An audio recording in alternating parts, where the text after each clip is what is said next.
Ryan Leaf. The NFL draft was defined by one question: Peyton Manning or Ryan Leaf? Manning was polished, cerebral, the safe pick. Leaf was raw, fiery, and had the rocket arm. Indianapolis chose Manning first overall. The Chargers took Leaf at number 2, believing they had their own franchise quarterback. It was a disaster from the very first snap. Leaf lasted just 3 seasons in San Diego. He went 4-17 as a starter, threw 14 touchdowns against 36 interceptions, and posted a career passer rating of 50. His most famous moments weren't on the field, they were tantrums, berating reporters, fighting coaches, clashing with teammates. Instead of leading a franchise, Leaf became the poster child for immaturity and wasted talent. The fallout was catastrophic. The Chargers invested everything in Leaf, and he set them back years. They cycled through stopgaps until 2001, when they finally drafted Drew Brees. Even then, it wasn't until Philip Rivers took over in 2006 that the franchise stabilized at quarterback. Ryan Leaf wasn't just a bust. He was the bust, the cautionary tale that every team fears on draft night. But the question remains: did Ryan Leaf ruin the Chargers, or did the Chargers ruin Ryan Leaf? JaMarcus Russell, Raiders 2007.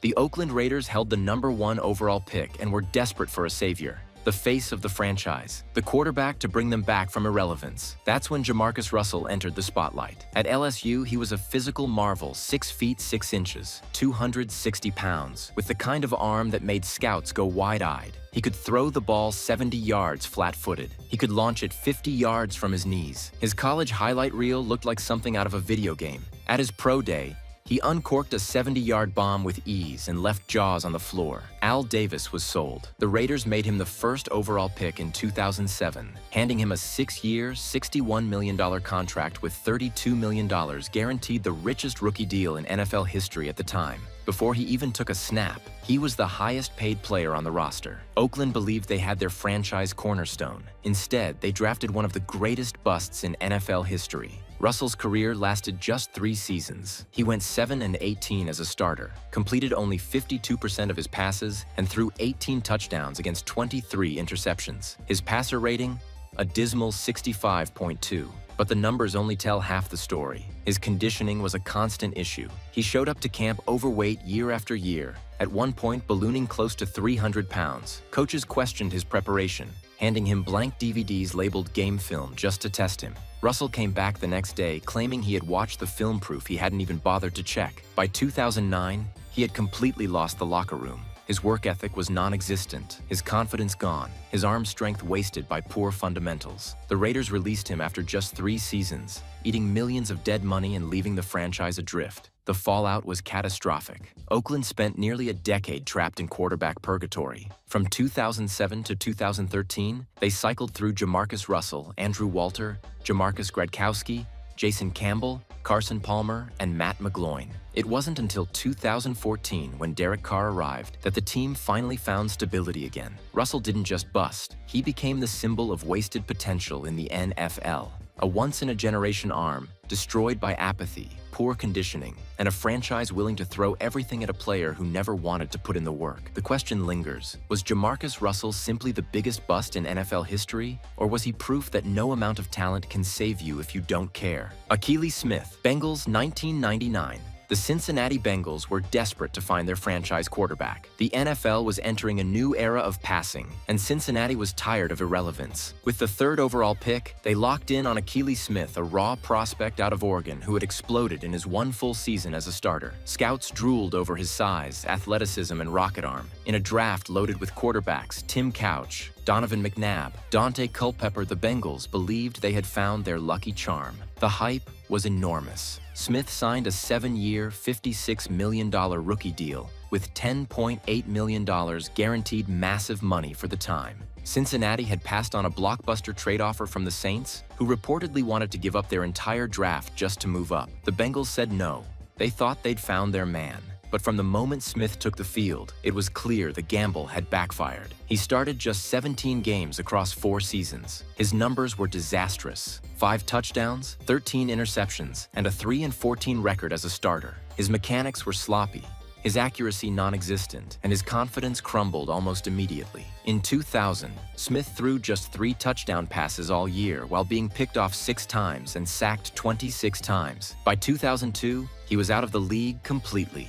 The fallout was brutal. From 1999 through 2002, the Bengals won just 19 games combined, trapped in quarterback hell while other franchises found their futures. The Eagles drafted McNabb, the Vikings landed Culpepper, the Patriots stole Tom Brady in the 6th round the very next year. Cincinnati passed on all of them and wasted the pick on Smith. It wasn't just a bust, it was a setback that defined the franchise. Fans who lived through it still call it one of the darkest stretches in Bengals history. And the truth remains, with one draft pick, Cincinnati didn't just lose a quarterback, they lost half a decade of their future. Johnny Manziel, Browns 2014. Johnny Manziel wasn't just a draft pick, he was a phenomenon. At Texas A&M, he became the first freshman to ever win the Heisman Trophy. He played with reckless electricity, scrambling, launching bombs, and celebrating with money signs that turned him into a national brand. Johnny football was larger than life, and the Cleveland Browns believed they were drafting more than a quarterback. They thought they were drafting a star. The Browns drafted him 22nd overall, convinced his improvisation and charisma would ignite their franchise. Manziel promised to deliver, literally telling reporters on draft night, "The Browns are going to get the best quarterback in the draft. I'm bringing the Browns back." It never happened. Manziel spent just 2 seasons in the NFL.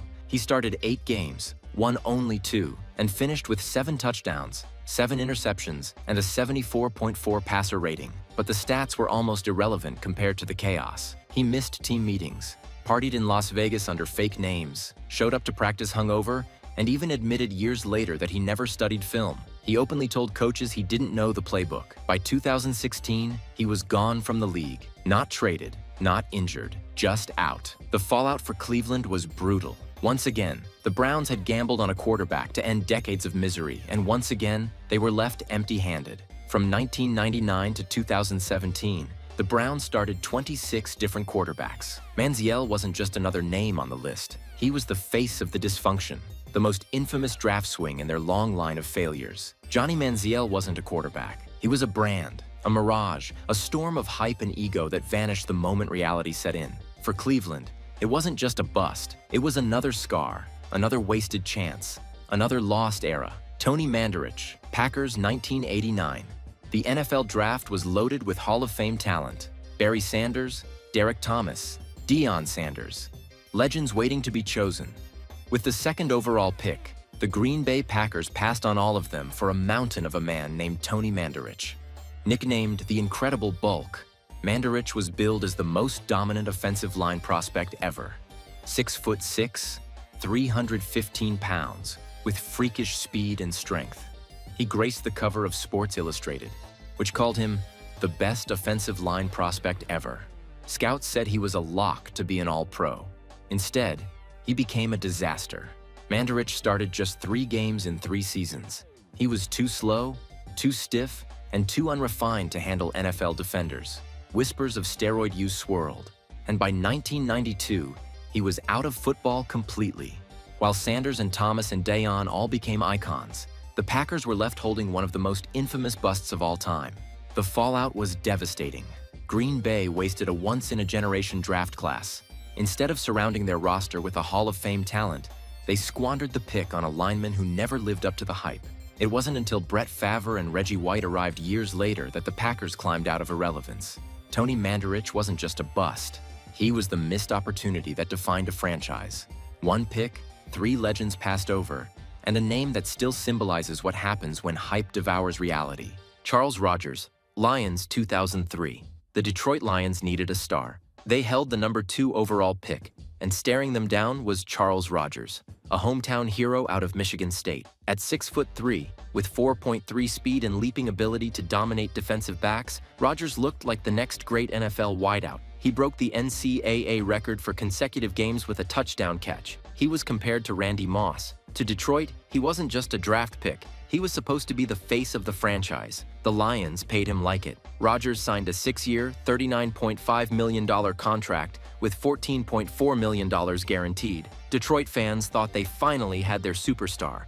Instead, they got heartbreak. Rogers showed flashes as a rookie, catching 3 touchdowns in his first 5 games. Then disaster struck. He broke his collarbone in practice and missed the rest of the year. In 2004, he broke the same collarbone again, this time on opening day. 2 seasons, 6 games played. His body betrayed him before his career ever had a chance to start. But injuries weren't the only problem.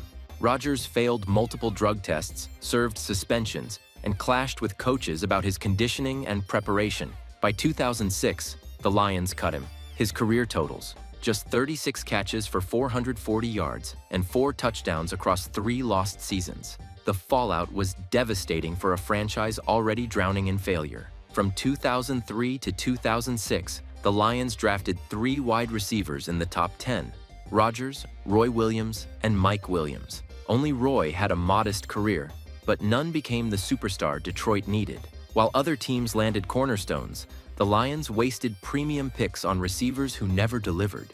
It wasn't until 2007, when they drafted Calvin Johnson, that Detroit finally broke free from that curse. Megatron became everything Rodgers was supposed to be: dominant, reliable, Hall of Fame bound. Charles Rodgers should have been the savior of his hometown franchise. Instead, he became the face of wasted promise. For Detroit fans, his story is still a reminder of an era when the Lions couldn't get anything right. Tim Couch, Browns, 1999.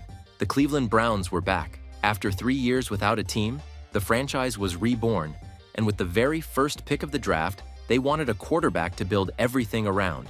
The choice was Tim Couch out of Kentucky. Couch was a college phenom. In Hal Mummy's air raid offense, he rewrote SEC record books, throwing for nearly 4,300 yards and 36 touchdowns in 1998 alone. At 6 feet 4 inches with a smooth release, Couch looked like the prototype to lead a modern passing game.